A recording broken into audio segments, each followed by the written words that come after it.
Hi, I'm Ryan Gold, and you're listening to the AFTN Soccer Show. Are you sitting comfortably?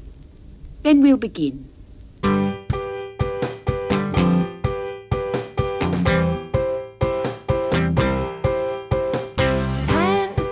minutes left.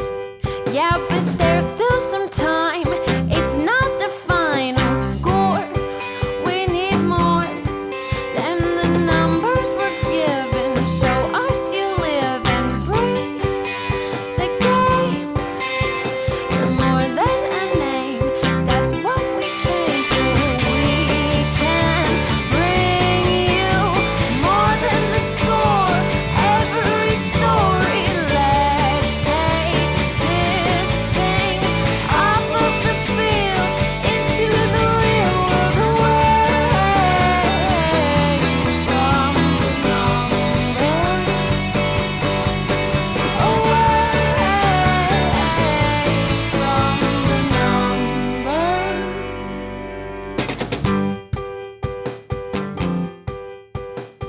Hello, hello, how do you do? We are the boys in white and blue, and we are back for another episode of There's Still Time, the AFTN Soccer Show, broadcasting on CITR Radio 101.9 FM.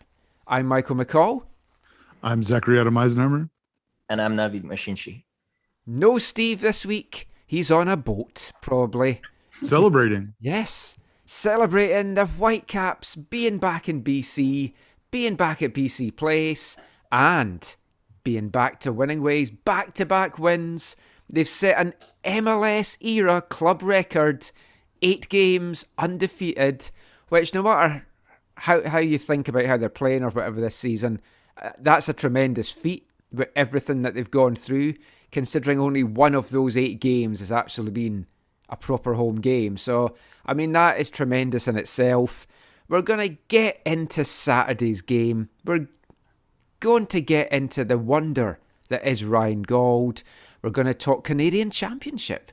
We're going to talk CONCACAF League. We're going to round up the MLS action and hear some audio from Mark DeSantis, Ryan Gauld, Ryan Raposo, Tommy Wheeldon Jr. and Bobby Smirniotis. So a packed show, as you would no doubt expect from us now.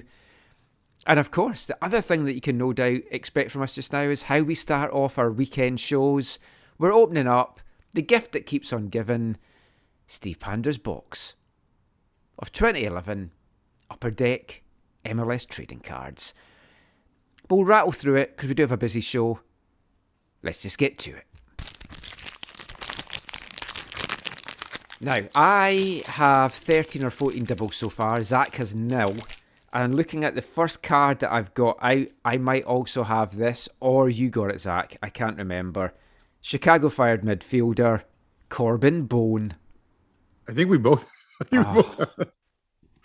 I have these first couple I know I don't have, but I have defender with the Longhorns of Dallas, Heath Pierce. Oh. I think I got this guy last week. Oh, you got him. Chivas defender, Ante Jazic. Oh, I have him from a long time ago. Oh, maybe He's I've got Canadian. Uncle Jazic. I don't know. Oh, no. Also from the Longhorns of Dallas, another defender, Jair Benitez. Well, it's defender central because he's not with them anymore. Colorado Rapids, Drew Moore. Oh, I have him, and he's not on my starting lineup anymore, but he's on my bench. He's still at TFC, isn't he? No. No, he I was did. gonna He went back to Colorado. Oh, and he then did go back to Colorado. he might still be there on the bench, but yeah, I can't remember if he retired. My next one is actually a player who I might have to consider putting into my team, even though I can't stand him.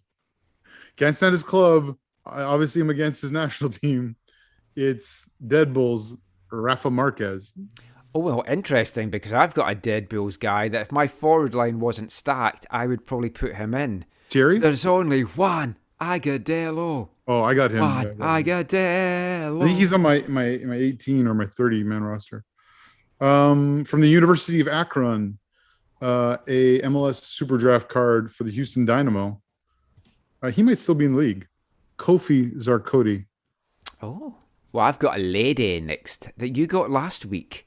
Garai from Down Under. It's Abby Wombat. I have midfield forward, also from the men's national team. Here he's playing for the Earthquakes of San Jose. It's Bobby Convey. I'm going to let you show your last card first because I've saved the best to the last and I want it to be right to the last. Kirk told me this pack is, he called it the red pack.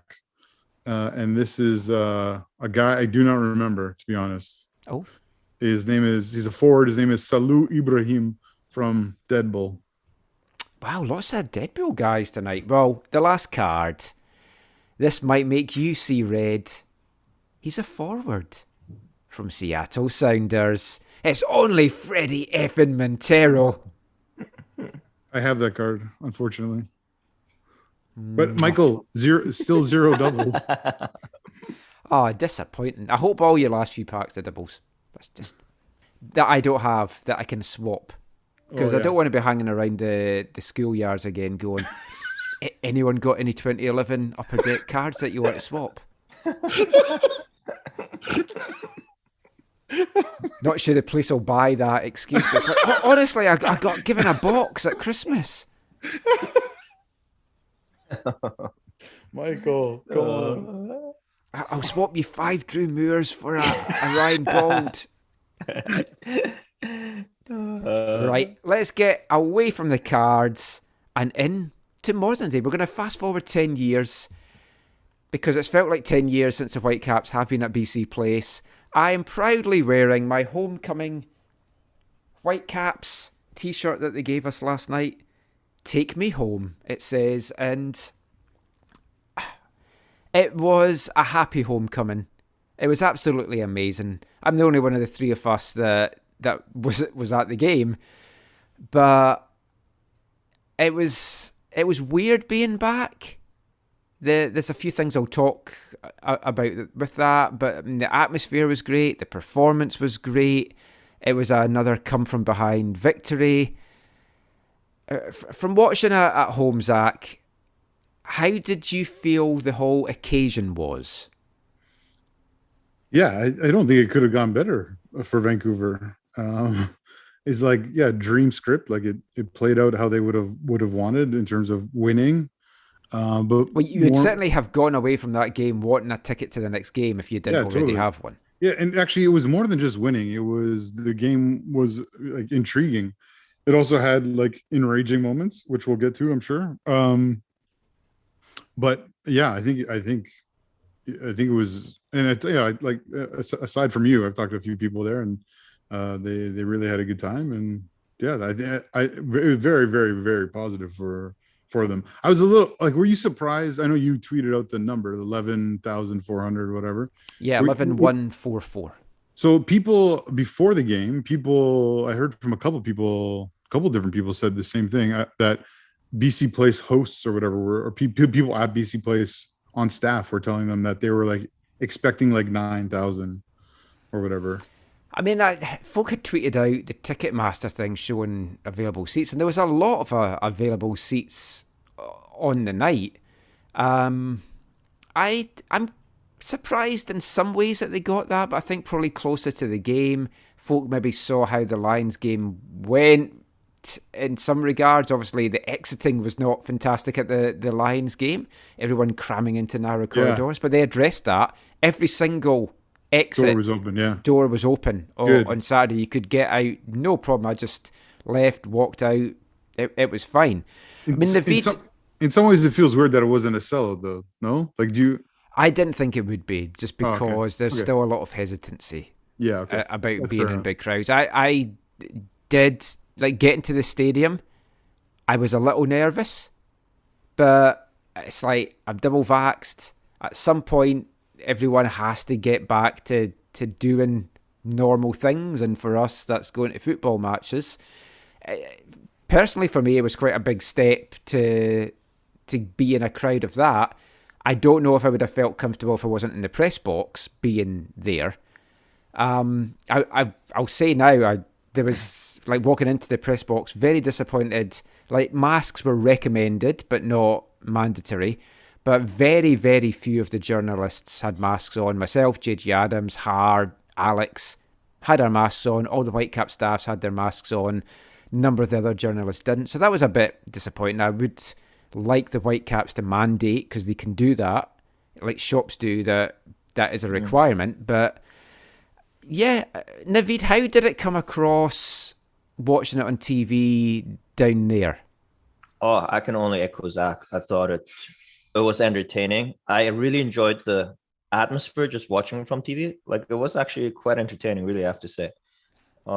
Did you have the American broadcast? Yes, and they're brilliant. They're brilliant. Who are the commentators for you? I don't know their names, but Is this their YouTube broadcast, the LAFC YouTube broadcast, or no? It was ESPN. the ESPN, usuals. Yeah, the usual. Yeah. No, it was. I mean, I thought it was funny. Like, you could tell though, like in the first 10 minutes, the guys haven't been playing on turf. So many giveaways all over. It was up and they down. were slipping all over as well. All over the place. So I thought it was like the first time, like the whole game was super entertaining. But I thought the first time it was so funny to watch. They were all over the place. Yeah, it made me, like, I was watching it and I had that same thought. I was like, we've talked about this. I asked Mark a little bit about it before the game as well. You're saying it's a home game, and we've talked about it. It wasn't in a many, many ways, because these guys hadn't played there before. They hadn't played in the turf. But the crowd certainly lifted them. And, I mean, let's get into the game. It's an unchanged starting lineup, which I found out from training on Friday, because that's how they were doing their drills. I was surprised when I saw that on Friday, because I thought, I really thought they might have gone with Ryan starting, but it made a lot of sense in the end. When you did see that lineup, were you surprised? No, I wasn't surprised because, well, for a few reasons. One, Mark often likes to, correct me if I'm wrong, ride a winning team, right? Like, yeah, he does. Keep an unchanged team. So that's how he worked with the Deltas for their season. So there's that, for one thing. Two, like we talked about in last week's show, it doesn't seem that Ryan Gauld is yet ready for 90 minutes, or at least, and he'll 90, tell you that himself. Yeah, or at least 90 quality minutes. And I think on top of that, they've seen what he can do to help them rally and come from behind. And so, I mean, it was really interesting watching some of the social media comments about it. Oh, I decided I did not read that, because I knew exactly. I'd read stuff in the build up to it, and I was like, no. Like, there was, like, I know people are crazy, and I know they say crazy things online, but it was like if Gauld's not starting, I'm not coming to the game, or right, something like that. I'm selling my tickets and stuff. And I was like, really? I was like, okay. I'd seen stuff in the build-up. Folk were saying, this manager is clueless. Why would you not play your designated player? It's like, he's told you himself he is not good to go 90 minutes. And think about it, turf too. I mean, you're not going to put him right in. That's one thing, Mike. You said, right?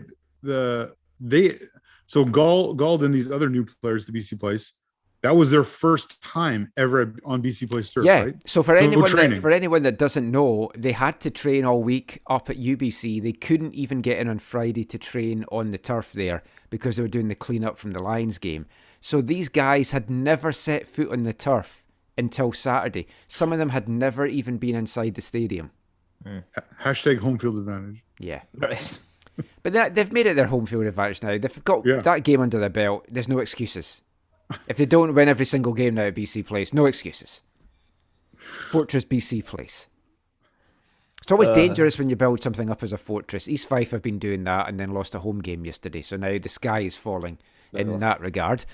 But the first half, I don't know if it was nerves or if this was the LAFC game plan, but they came out all guns blazing and took the game to the Whitecaps in those opening minutes, which I think was the sensible thing to do, because obviously the occasion could really get to them and give them a little bit of time to find their feet. So LA were like, let's try and strike while the iron's hot, get ahead. And the first 5-10 minutes, I'm like, whoa, this is LAFC's not looked like this for the last few weeks. But then the Whitecaps had a big spell of 10 minutes maybe where they took the game to LAFC.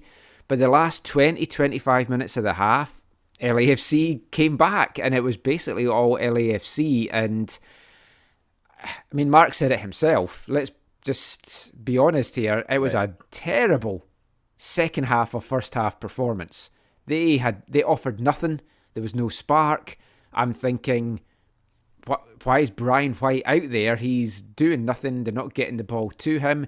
Deiber Caicedo was the only spark for the Whitecaps. He was busy. He was getting himself about. He was looking really good. So I liked that. Defensively, we were a little bit all over. We rode our luck. There was certainly a couple of chances that could have been put away. We rode our luck, I think, with Vela getting injured and having to go off 60 minutes in the game. That really was a big blow for LAFC. Rodriguez, Arango had a couple of opportunities that they blasted over. Up until the goal, I felt, if we can get them to half-time again, it'll be different in the second half. But what did you make? We'll just do the first half up to the goal at this point. What did you make of it, Zach, from how that first half was playing out? Yeah, I don't disagree with you. I think Vancouver was really fortunate, to almost be going into the half, in a goalless draw, in a 0-0 match. And I think the one thing I don't think you maybe mentioned in that rationale for them still being in the game, I think, was Max Crepeau. Even in that first half, yes, made some incredible saves. Which unbelievable. Even your reaction there, Michael, is like, I think people are so used to him being quality, coming up big. Well, Mark said that after the game, right? Yes, or was it in the build-up to the game? I can't remember. I think it was after. It was after the last game. I forget. Oh, is that what it was? Yeah, someone had asked him about that, and it's like, that's what we expect from him. Yeah. So I mean, he was huge. But did you guys think it felt like Jake was being attacked at left back quite a bit?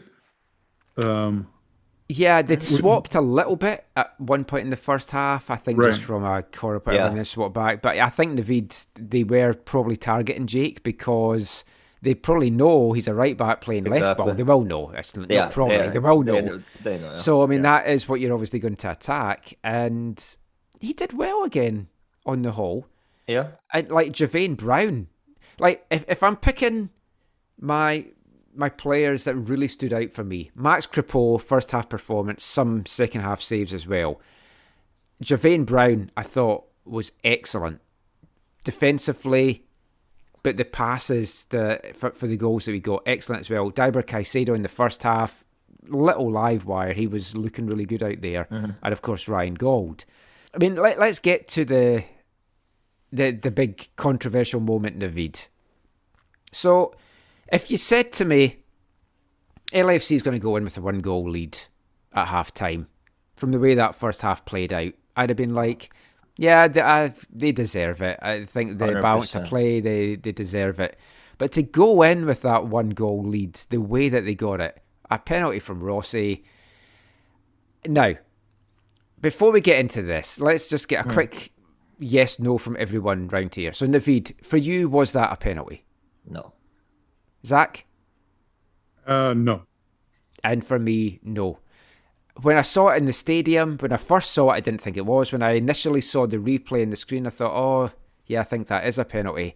Then I got home and I watched it, Naveed.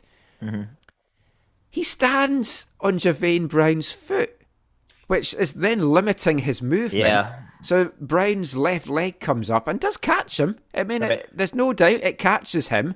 But the initial foul is clearly him stepping on Brown. Exactly. Now, the referees didn't even see a foul in it and wave play on.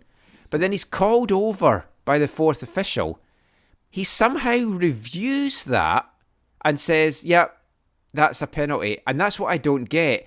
He's a young referee. I don't know if he felt, I've been called over, I kind of have to give this, because obviously this experienced fourth official thinks it's a penalty and gives the penalty. I mean, what do you make of it? Well, I mean, I don't think there's much you can say other than it was just a complete mistake, like horrible mistake. I mean, you said it, the guy stepping on Brown's foot, and then afterwards, I mean, Just horrible. I didn't even know who this ref was. So I mean, you're saying No, I he's a didn't young either. ref. And he So I- didn't have a bad game. No, he aside didn't have a from bad. that, But but I mean, when you're called over, we've said this in the show before. It's a lot of balls for a referee to then override the fourth official telling you need to look at this. This is a penalty. yeah, I mean, you should have some sort of soccer sense. I mean, you look at it, I don't even understand. I mean, it was mind blowing to be honest. For me. The only thought I have, guys, is Yeah. that, and I wish Steve was here because I know he's looked a lot into the VAR, how VAR is supposed to work, and we've talked about this in the past. But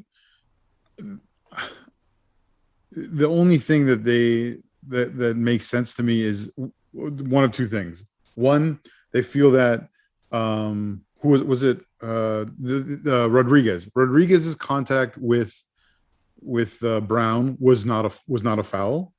Or two, somehow the way the mechanism works for it, he's only allowed to look at what he's asked to look at, and he was only asked to look at Rodriguez's contact on Brown. Maybe. Like that's the only thing that maybe makes sense. And obviously, to say that Rodriguez didn't foul Brown doesn't make logical sense to anyone. No. who looks at it. I've seen But- some other VAR reviews this weekend that have been sent to VAR to review, and some that weren't, that were like more clear and obvious than this.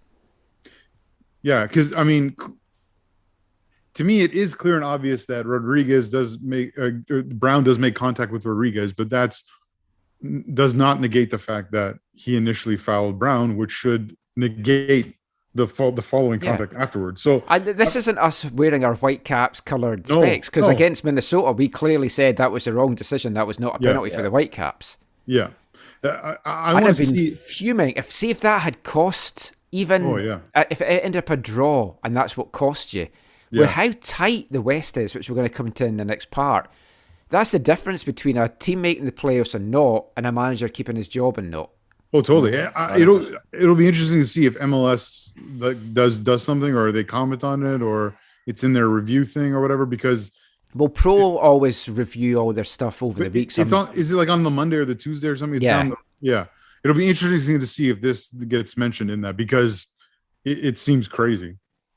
To be honest, though, I mean, even though the way it all ended the first half, I still would have taken that 1-0 because it could have been easily 2 or 3. To be honest, Oh, yeah. Very, very could have Like- been. On the balance of play, they could. You're right. They could have been Oh, yeah. down 2 or 3-0. so I think LAFC is a team short in confidence just now. Yeah.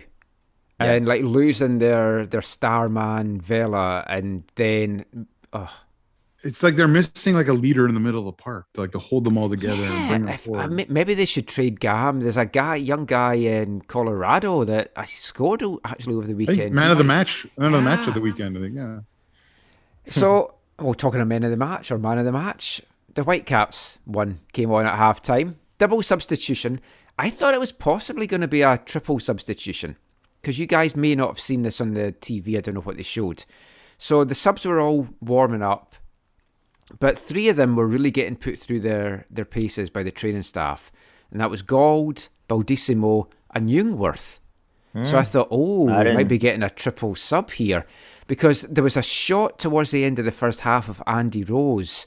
He looked gassed. He was like sweating and really out of breath. And Har and me were saying, he's not looking good. I think you might have to get him out of there.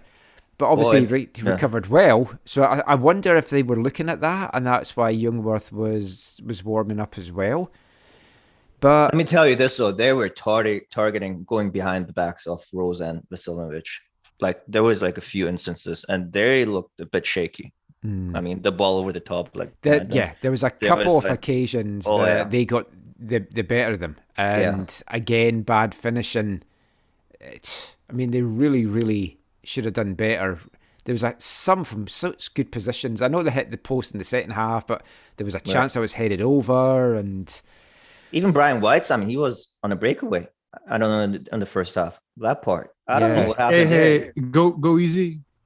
He got trapped in some quicksand there, BC Place. Go easy on him. Sorry, I think was that JJ who said that, or someone tweeted it that way. I missed that. Someone said he got caught in the- I think it was pretty obvious no matter what Ryan was going to come on at half time. And let's get to the equaliser. It's on the hour mark. We're talking about White there. And I thought he'd had a poor game again. I would have brought Ricketts on possibly at halftime. I said that last week, and then White scored. I was saying it this week, and then White scored. I'm just going to keep saying it, and then White's going to keep scoring in the second half. This is what he does, though.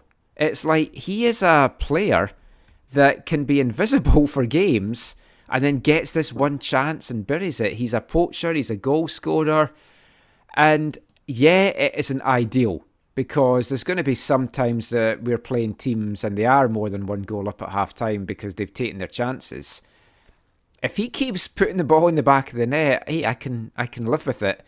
But I will also say, last week and this week, Brian White is a different player with Ryan Gauld on the pitch. Yeah.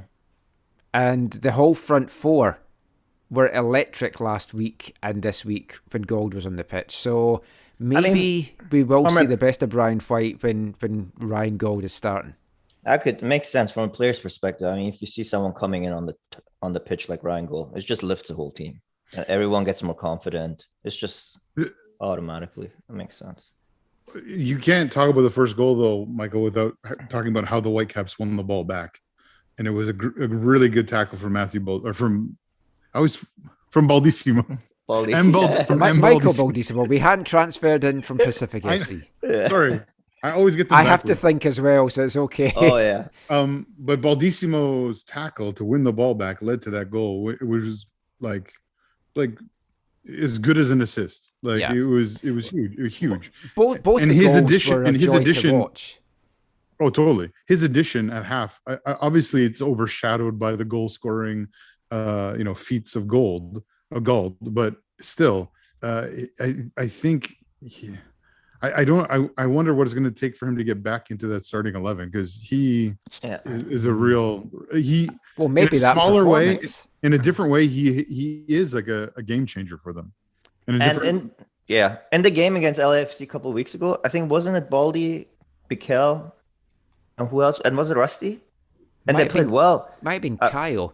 Ky- Just to mention, we're not going to be seeing Kyle for a while. He was on crutches at training on Friday. Yeah, he was at the stadium on crutches. So he's out for weeks and weeks. They're still trying to sort that out. But I mean, both the Whitecaps goals, they were good team goals. That first one, as Zach said, Baldy wins the ball. Great through ball then from Brown to Dahomey, who played the ball into the perfect position.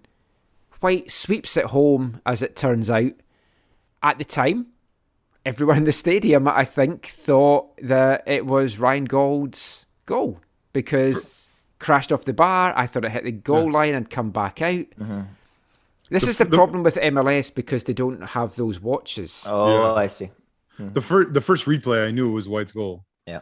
Like you could tell. Like, I don't know, Vid, you could tell by the Yeah, spin yeah. of the ball. It was so clear. you're You like, could see. Yeah, it. a like, few oh, other that was already folk in. I sent didn't me not messages live. going, Live, it was I didn't obvious, and it's like, no, it wasn't. Live, I didn't fully notice, but as soon as I saw the first replay, I was like, "Oh, that's White's goal." Yeah. It was funny after the game, because Gold was, your first goal, and it's like, yeah, I thought I had two. Then I came into the changing room and Brian White showing me his phone going, no, look. I get the goal bonus. Yeah. He gets enough. He doesn't need the ball. Let's just, first of all, let's talk about White took it well, swept it home, great finish from him. That's what you want him to do. That is what he does. If that hadn't crossed the line and then Gauld had got the goal, the hustle from Gauld was tremendous. To see that loose ball and be like, I'm going for that. But let's also talk about 3 LAFC defenders standing watching a loose bouncing ball. Now, maybe they saw it cross the line, but in case the referee hasn't given it or whatever, you've got to react quicker than that. That was just the lack of anticipation from them. But they were all sort of covering men or space before that, and so It kind of fell in the middle of them, yeah. Yeah. But you'd think one of them would at least move towards it. well, the problem is I forget the big guy in the middle, 94 in the middle. He goes Morilo. down. Yeah, he goes down on the play. In an ideal world, if that hadn't gone in from White, if he doesn't fall down, he clears that easily.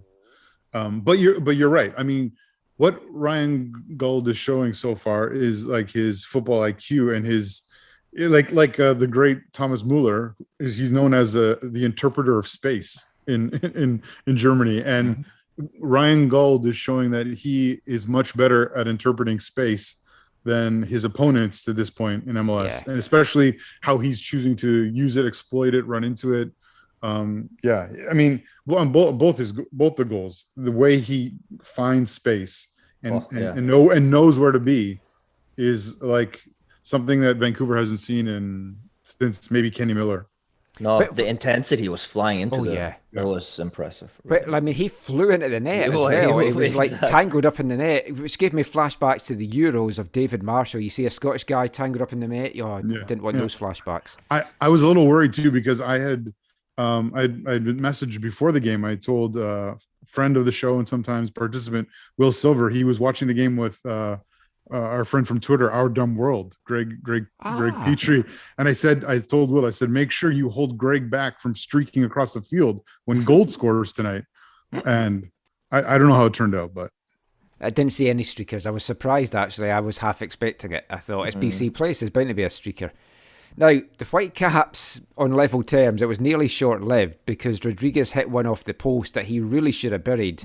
But, I mean, Max, a save. It was a good save, but he palmed it into a dangerous position, which is something that he does every now and again. But it was a good stop to begin with. But Rodriguez really should have buried that.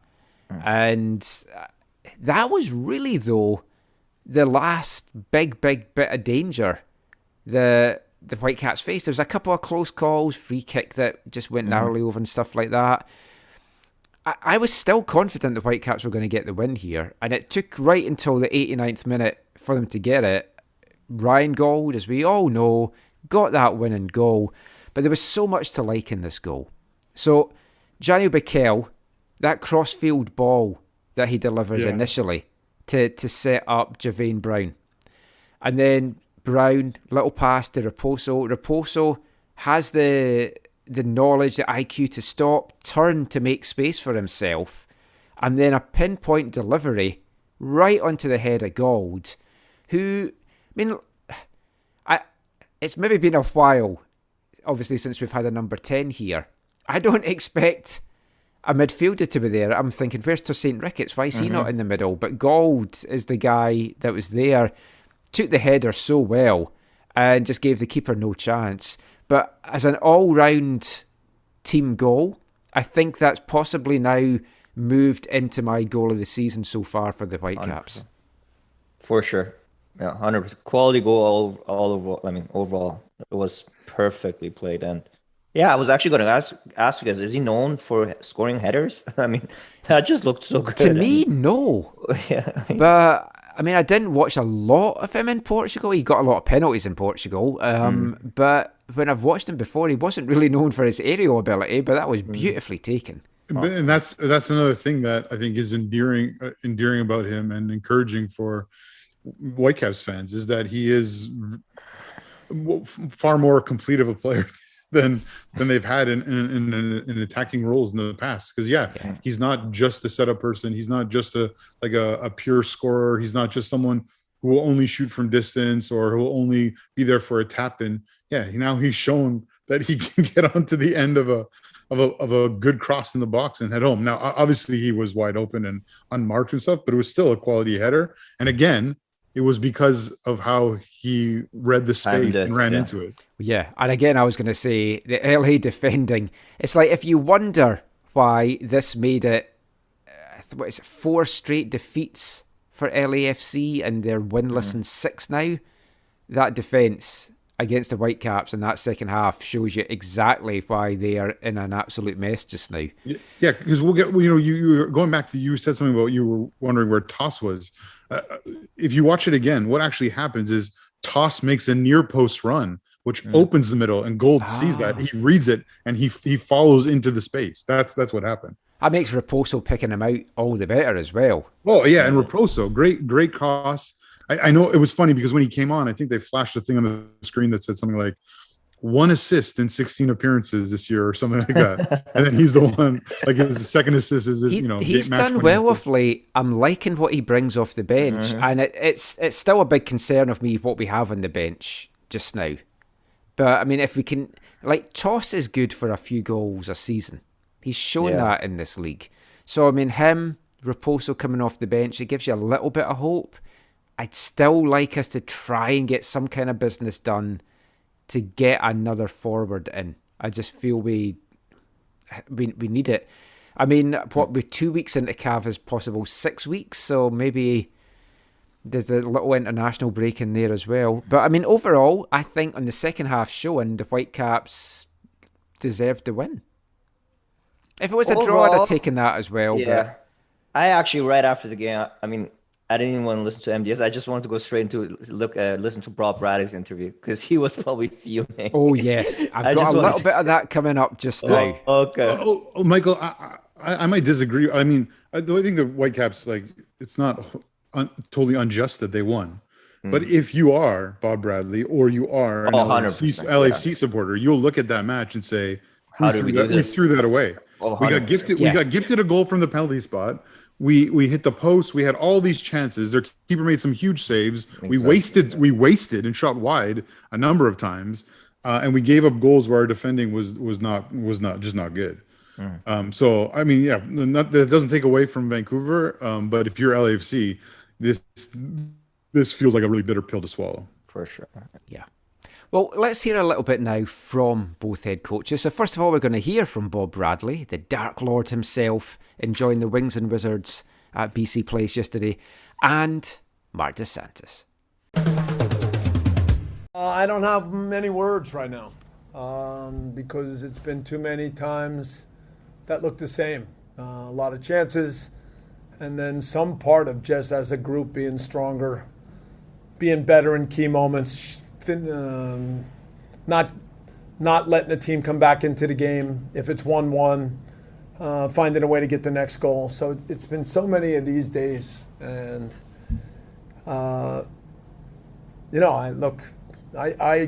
feel like right now, as I'm looking out there trying to figure out what to do to help these guys, I can't get one thing right. So if I don't think we were doing well on the left side tonight.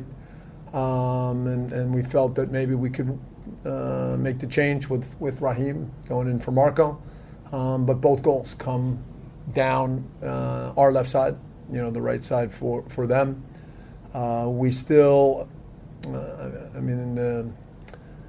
we don't close down the cross very well on the second goal. And then we've had a number of goals this year where Murray goes with the first runner, and there's a little space between him and Moon doesn't do a good enough job of closing in quickly enough. So we've worked at that, but it shows up again tonight. So right now, I'm trying everything I can to help these guys get over the hump. But boy, it just feels like it's the same story again. So I'm struggling with the words tonight. Hey there, Mark. Congratulations on an excellent victory and returning home. I'm sure it wasn't quite how you drew it up when you went to bed last night, but again, the fighting spirit of your team, this is just a team that doesn't know when to give up. Yeah, I agree with you. I can't say it more, the spirit of the guys and everybody feeling important, that they play the role when they have to play it. Starting or coming off the bench, there was a huge impact from the substitutions tonight. In a game that wasn't perfect, a game that was really hard for us, a game that when LA scored first, they deserved it. They played a lot of balls behind our back. We didn't deal well with the second balls in the game. They were able to jump into those second balls. They're a team that's very hungry for a win, right? And maybe, our trip kind of put us in a position that we were sluggish, not good enough. And first half, very difficult. Second half, again, the subs helped. It wasn't an excellent second half. There was good moments, but a little bit mother luck in some moments that is necessary. And if I go back to some moments where we were very unlucky in some other games, so I guess it balances out. But the spirit, we had to win our fans back. We have a lot of job to do to win the fan base back, because we've been far from them. We've struggled, so the win is important just to get them back. And of course, it's a fairy tale story for Ryan Gold to get that goal. And now what I told the guys in the locker room is, enjoy, but such a tricky game on Thursday against a very good team. So trust me, we are gonna be ready for it. I know it's maybe hard right after the game to talk about this, but what were your emotions like when you walked out, and then also at the final whistle, having been away for so long? Oh, it was just, stepping on the field today, and the fans were it was amazing, the environment. I didn't think it would be like that. I thought the fans would be more spread out. Like, in my mind, I thought I would arrive to something different. But then my emotions were more at the end of the game. Giving the fans what they wanted. First game back for so many days, and a win against, let's highlight this, a very good LAFC team, a lot of quality players, a dangerous team. It's just it's unique. I'm emotional with it, because the fans, we need to win them back, and this is what we want to do. And the end of the game, what a connection between player, staff, and fans. Incredible, and great choice of song. Excellent choice of song. Second game in a row, Ryan Gauld comes off the bench at halftime. It seems like a pretty good strategy for you guys. Will we see him start maybe sometime? We didn't sign him to be a super sub, right? It would be a very luxury, imagine the starting 11 if he's on the bench, right? So, we're following the process with him. I know everybody and a lot of people want him on the field quickly, but the reality is that there's a process with him. He's in the middle of a preseason, I would call it. It's like the train is going, and he has to hop on the train while it's going. It's not easy. There's a lot of recovery days. They were traveled, so he never had the opportunity to have this run of training. And I think what's gonna be good for him, it's the international break, where we're gonna have a little bit more of time to do that. But Ryan came in very well. But how about the ball of Ryan Raposo for his goal? So you need everybody. You need everybody to be ready and coming off the bench and answer. And this is what happened tonight. You talked about the song "Stand By Me." It's got a special place in your guys' hearts right now. A few weeks ago, you guys were in last place, and it's taken tying a team record unbeaten run to get where you are. What's the mentality in that group? What's the feeling? It seems like you guys have really circled the wagons and come together as a team. But we were together after the 5 losses in a row. So the team is becoming a family. Being on the road was a positive thing for that. If I take something very positive on being on the road, is how we came together as a group. Important to highlight the type of guys that we have incredible characters, very little ego in the locker room. And that's so important if you want to succeed. We know that, and we talk about it every day. The only way you become a team is you don't have ego and you fight for each other. But we weren't the worst team when we had the 5 losses in a row, because some losses were in injury time in the end, and we're not the best team now. We have a lot of work to do, and we're very aware of that. it's important to stay humble, to really think about Thursday, that it's a huge game for the club, for us, and we want to do well. So our focus has to shift for that. I'll try to relax tonight and have a few caipirinhas, and then Monday we're back at it. He's the gaffer. You can try it on with him. He's the gaffer. Even when he's on a limb. He's the gaffer. When his back's against the wall, has the answer to it all. He's the gaffer. So the gaffers there, just giving their thoughts on the game. And Mark, of course, speaking there about the song Stand By Me that has become the anthem for the Whitecaps. And beautiful at the end of the game yesterday, the players all in a row singing to the South Side, Stand By Me, the fans singing back. I like that they've taken this anthem. I know it's a song that you've thought of, Zach, before it would be a good song. And yeah, it's nice to hear. I'll be honest. I was a little sad when I saw this all developing because, as you know, in preparing for the Canadian Premier League to come to the Lower Mainland, there's lots of stuff been planning and preparing and all that kind of stuff. And one of the things was, I thought what would be a good song, and Stand By Me is an amazing song, and one I was really hoping to use down the road for a CPL team. And like I like the history of it. If you read about who wrote it and why they wrote it and the roots of it, I really connect with it and appreciate it. And I mean, it's not unique in football. It is used by, I want to say Melbourne Victory. It's like their song, for their pre or post match or whatever. But I mean, it's nice. It's nice to see them develop something like this. This is something that the front office has been, has played a significant role in. Trying. I know Toss has also played. Toss is the one that suggested it. But they've been trying to come up with something for post match for a while. Like the front office has been wanting to do something, and so. They have it, and it's something meaningful, and it fits the Stand By Me.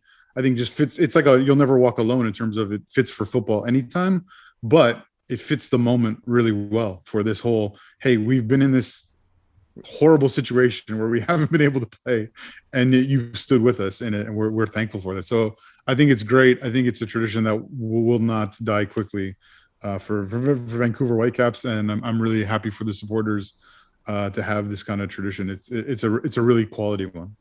I've been pushing Slipknot's Wait and Bleed as a walk-on tune, but that hasn't quite caught on. I'm not familiar with that one as much as I am Stand By Me. I've done that on karaoke in Fife, Washington. Oh, we were going down to a game. We stayed at the Motel 6 in Fife, and there was a bar that had karaoke, and they had all these songs on it. They weren't there the next time we went. They'd all been removed from the playlist. I'm not kidding. All the discs that had those songs on it that we sang that night were all not there the next time we went down. Well, why haven't I seen this video on your YouTube channel? But it was, who had put it up? I want to say Ricky Pack. Oh yeah. And then he took it down. So I don't know if the video still exists. I could not get the tune, so I've done my version of Slipknot's Wait and Bleed. It's probably just as well the video is lost. I'm going to talk to Ricky. Maybe my worst karaoke performance. I did go through a phase where I was trying to sing songs like Lou Reed, no matter what the song was, and I did Pulp's Common People, and I want to live like common people. And my friends liked it, but the rest of the bar didn't. Were you there at the time? I think it was his first match. This is at Swangard. Andrew Bates, Team Bates. He came first time he came to a game. I don't know if he was just moved to town or in town. And for some reason, after the game, a bunch of us went to this pub and there was karaoke. And it was a pub in Burnaby, I think by Metrotown or something. And I don't remember what he's saying. I just remember him like giving his all. Like he just really enjoyed the karaoke, and I wish I had videos of that still. I know we've gone completely off. We need to have an AFTN karaoke night. I love karaoke. That'd be awesome. Well, when we come down to California next, let's do an AFTN California karaoke night. But a song that I love to do that isn't on the jukebox is Kate Bush's Babushka. So you won't really get that over here. It's sung by a woman, but I do it in a nice Scottish accent because it's like Babushka. So you can really put Scottish in it. But my favourite karaoke performance that I've done, I sang at a work function. They had a karaoke, and I sang Nirvana's You Know You're Right, which was one of their later songs. So basically, a minute and a half to 2 minutes of that is just Kurt Cobain going, you know you're right, you know you're right, you know you're... So I was hit that bit. My boss had gone past to go to the toilet, came back, I was still singing the same lines, and he's just like shaking his head. This is the bank? Yeah, no, it was the union of the bank, because I worked for the bank's union for a while before I moved over here. Was Karen there?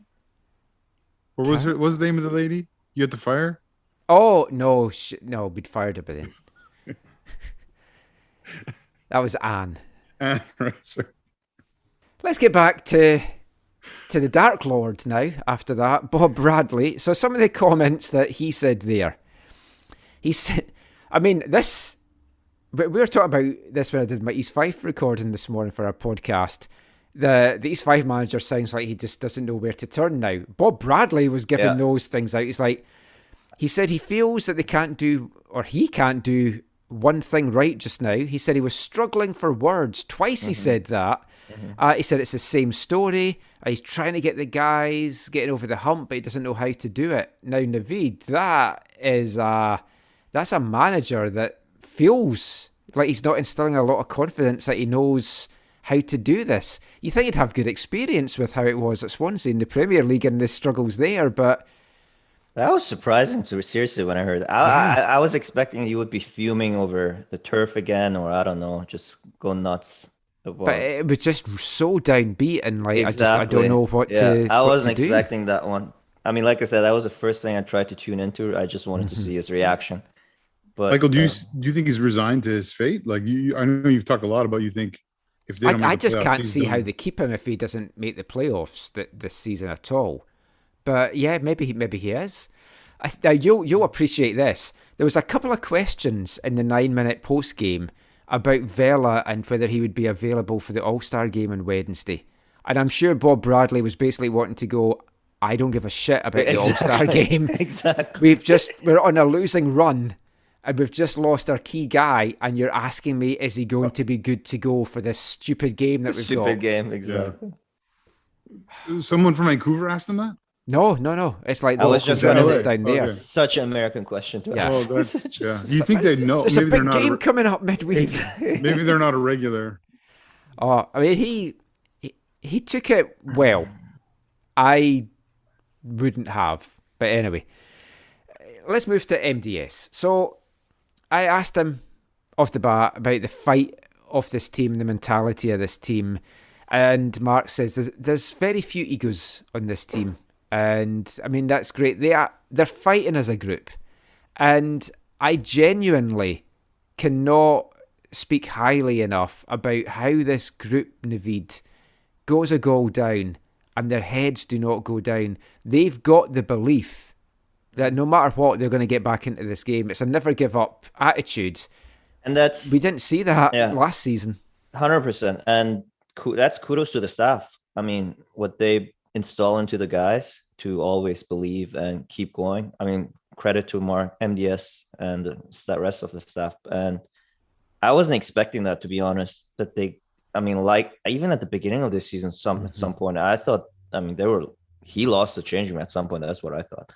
But it felt like that a little bit, but a little bit, but they've come round. back, and it's pleasing to see. Really, I mean, I don't know what he did, what he changed. I don't know. Could it be I mean, I don't know. Whatever he did, they're looking think being good. away from home though has helped 100% because it's helped, given maybe. them this chip on their shoulder that it is them against the world. And I mean that it's great to have that belief.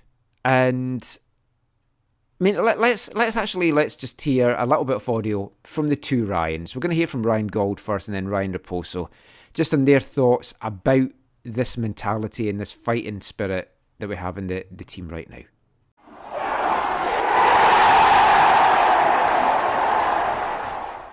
You've been a part of a number of teams over the years, but the fighting spirit of this team, they really seem to be a team that never knows when to give up. I know it's not ideal having to constantly come from behind, but is that the sense you've got in these early stages, that this is a team that's prepared to battle right to the very end, and even if they go a goal down, the belief is there that you can turn this around? Yeah, I think it shows. In the last 2 games we've went 1 down, but it just shows the spirit of the group that we've managed to turn both games around. It shows the quality, not just the belief that we can turn it around, but that we've got the quality to change the game. Everyone in the changing room knows that on our day we're capable of giving anyone a game. So there's a great spirit in the group just now, and like I've said, we'll be looking to carry that on as much as we can into the next games. This certainly feels like a team just now that just never gives up. You don't know when you're beaten, and I know it's not ideal having to constantly come back from going a goal behind, but the fight that this team shows has been magnificent this season. Yeah, no, I agree. If you look at the last slate of our matches, we've conceded first in a lot of them, and again we fought back and either drawn or gotten the win in a lot of the matches. So it just definitely shows the heart within the team and in the team spirit. After that Salt Lake game, we came together as a group and we spoke to each other and opened up to each other about what needed to change and how we could turn this into a winning club. Clearly, it's affected the team in a positive manner. So the 2 Ryans there, Gauld and Raposo, talking about the fight in the team. And it's great to see, Zach, but there is that danger that at some point a team is going to take their chances in the first half, and it's going to be really hard to overcome that in the second. Yeah, I think, if you're scouting the Whitecaps right now, yeah, I think what you're saying is really true and really, really important. If you're coaching against them, you're going to tell your team, you need to game by how we play. Or we keep them in the game by not taking our chances. They're going to get us at the end or by the end. Yeah, it's hopefully they can get something to fix this first half struggles that they've got. No one really can put their finger on what it is or why, but they need to. If they're going to be promotion contenders, they've got to be playing 90 minutes of football. But Michael, how does that? The one key element here is how does it all change when Ryan Gauld begins to start games, right? Like that. Yeah, you have to feel it's going to be better, and there's going to be more spark, and he's making players better. And like I said, I am excited to see, can he unlock Brian White to be the guy? Like, he's much maligned, as I've said in the show before, and we've been critical a little bit of him. He was New York Red Bulls Offensive Player of the Year last year. You don't get that without being a good player. Anything from Deadpool is offensive, Michael. But Whitecaps finished the weekend in 10th, 3 points off the playoff places, with a game in hand of the team that's filling the 7th and final spot, which is San Jose. Still some concerns about the slow starts and the game changes, but it's looking promising, and we're going to be back looking around at action in MLS this weekend after this. Hi, I'm Mark Dos Santos, and you're listening to the AFTN Soccer Show.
Welcome back to the AFTN Soccer Show on CITR Radio 101.9 FM. And kicking off this part, it's our Artist of the Month here at AFTN for August. From Sacramento, California, just like Navida's just now, Destroy Boys. That was a standalone single from theirs from last year. Honey, I'm Home. And I've been saving that one for this special weekend because, honey, we are home. We're staying home now. Even though our next game is an away game, it's still in BC. So, to me, it's like being at home. But we'll turn our attention to that next game in the next part. For this part, I want to look at the MLS action this past weekend. Now, the MLS West continues to be tighter than a gnat's chuff. And it feels like it's going to be that way till the very end of the season. So the action continued to be really tight this weekend. And we'll get into the games, just featuring the Western Conference. We won't touch on the East in this show. And I'll rattle through some of these. And if you've seen any of the highlights, feel free to jump in with any of your thoughts on it. So the action started on Friday night with the Cali Classico. LA Galaxy hosting San Jose Earthquakes. Quakes came away with a 2-1 victory, which, a bit surprising, I've got to say.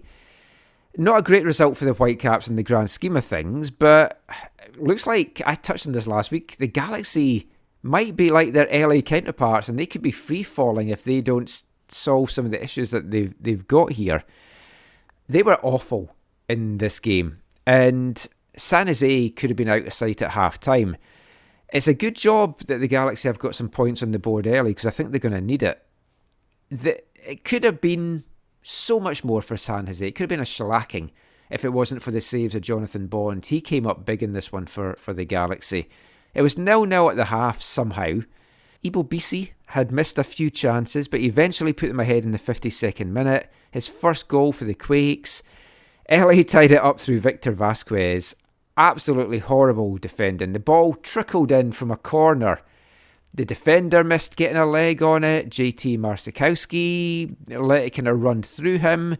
It was a horrible goal. But it didn't cost the Quakes in the end. They got a deflected goal of their own. It was given to Hamalainen with an own goal with 19 minutes to go. It gave them the points.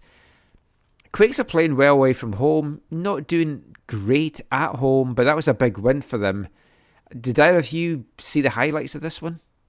I did actually just watch the last 10-15 minutes. Aren't the Quakes on a good streak too, though? Like they haven't lost. Yeah, they've not been losing, but they've had a lot of draws like the Whitecaps in there. But okay. Yeah, I saw just a bit of it, and I still think Greg Vanny will be able to do enough to get LA into one of the 7 spots. Well, he should be. He's got this experience as a playoff guy now. So. Yeah, I really think, and unlike Bob Bradley, he's at the beginning of a chapter there, right? So I think he also has a lot of.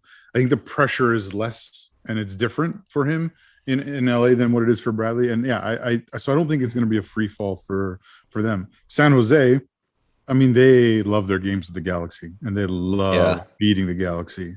The ultras there, like they live for this. Like this is, in the seasons where they've been horrible, they've had some massive wins over LA that have made their seasons like acceptable, if you will. And I think this is a great thing for them and their fans. And yeah, you're right. Probably not the best for Vancouver in terms of the standings, but.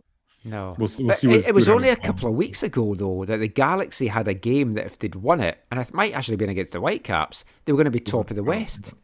Now they're 7 points off first place. They've still got a 9-point cushion to the playoff line, though. So I mean, it's comfortable. I think though, Michael, on top of Vanny, they have quality. Like if like Vasquez, he is quality, and I think when you have that kind of quality, it can save you. Even if you don't have every one of your quality players on, if you only have 1 or 2 of them, they can still, be the game changer for you. And it's the importance of getting the points on the board early. It's like in the CPL with Valor. They've hit a bad patch, but they got those points on the board early, so it gives you a cushion to turn things round. Yeah. And we know in MLS, it's like who's hot as you're going into the end of the season, into the playoffs, that often makes a difference. Now, Minnesota, Sporting Kansas City, 0-0 draw. That kicked off Saturday's action, but for a 0-0 draw, this was a tasty game. If anyone hasn't seen this, I highly recommend watching this. First of all, I want us to say this: the built up that this is called the nicest rivalry in sport. Now, give your heads a shake. There should be no nice rivalries in sport. I like my aggression. I like my anger. Maybe not quite boiling over like Marseille and Nice did today. I don't know if anyone saw that in League One. Boy, Jesus, I saw your tweet. That's ridiculous, man. I haven't seen that yet. Oh, that was like beer league action. Oh, yes. In summary, Zach, somebody threw a bottle at Dimitri Payet as he was taking a corner. He takes the bottle and throws it back into the crowd, and then throws another bottle. Then another player comes over and throws it. The Nice fans then invade the pitch, and all the Nice players come over, and they're like pushing and shoving the Marseille players, and then it looks like one of the Marseille coaches punches a fan. Long story short, the game is suspended. The referee said it was fine not to continue because he couldn't guarantee the safety of the Marseille players, but the French Federation said no, this game is going ahead, and Marseille refused to come out to finish the game, and Nice have been awarded a 3-0 victory. Crazy stuff. Yeah, it was great. I'm watching the video on your thing right now. Oh, yeah. Watch this, but then I'll rattle through the MLS thing. So 0-0 with Minnesota and KC. The tackles were flying in early. I think in the first minute there was a crunching tackle. Reynoso, I'll get it right. Reynoso was being targeted constantly by the KC players, as he has in quite a few games. He's clearly Minnesota's danger guy. But KC's Walter was sent off in the 21st minute. I think it was a bit harsh, but both sides then had chances to score. Tamilia, massive performance. Definitely one of the players of the week for me. He came up big in this. This is the second game in a row, though, that Minnesota have faced 10 men and couldn't come away with a victory. And with things so tight in the West, these are the kind of games that you look back on at the end of the season. And I don't think it's going to cost them a playoff spot, but it could cost them a top 4 finish or a home playoff game. So these are the games that's really costly. Next up was Columbus 1, Seattle 2, rematch of last year's MLS Cup. And I mean, we're talking about the Whitecaps fight. Seattle, they're also a team that don't know when they're beaten. 1-0 down with 30 minutes to play after Bradley Wright Phillips had put Columbus ahead. They looked gone. And then 88th minute, Arriaga. 89th minute, Will Bruin. Somehow, Seattle go away with 3 points. They're just I watched a full game. I watched that full game. Actually, I watched 90 minutes. They know how to get the job done. I mean, as a Whitecaps fan and former, being part of the organization, I'm impressed with them. Seriously, it's hard not to be. It's like you want to not be, but exactly. Like, how do you come back after away from home? Last 10 minutes, they just look so. And the Colombian, he looks so good he just respect Navid. Respect. That's all I can say. Seriously, you can't to you for using that term. Oh. You can't not admire though and respect Seattle for what they've done just as a club since joining MLS. Yeah, I think you can, Michael. I think you can. Well, you've been partying with them and having a blast. Yeah. Hopefully, I